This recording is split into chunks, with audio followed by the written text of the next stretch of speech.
Здравейте, аз съм AI Mimi и ще ви помогна със следващото ръководство за използване на софтуера на Planit.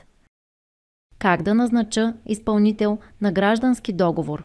За да назначите нов изпълнител, изберете ново назначаване. Отваря се екран за назначаване. Важно! Име и фамилия на служител са единствените две полета необходими, за да може да запазите и продължите с назначаването по-късно. Това не означава, че служителят е назначен. Ако изберете назначи и има липсващи задължителни полета за назначаването софтуера, ще ги маркира в червено. Докато виждате статуса на служителя. Очаква назначаване, служителят няма да бъде назначен или участва в ведомостта. Като първа стъпка от назначаването е попълването на лична информация за служителя. В този пример демонстрираме назначаване на български гражданин. Важно! Област, община и населено място са свързани с ЕКАТТЕ регистъра.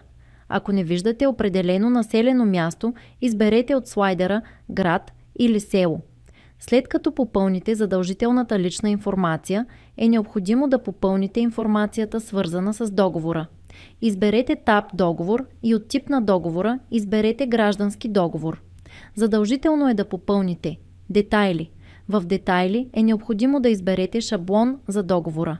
Може да създадете нов шаблон, ако този, който търсите, липсва. Граждански договор. Попълнете полетата, свързани с дата на договора, сумата на месечният хонорар и вида на дохода. От избора на настройки ще се формират начисленията за договора.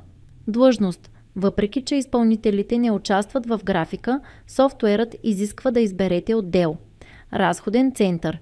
Както служителите, така и изпълнителите са обвързани с разходен център.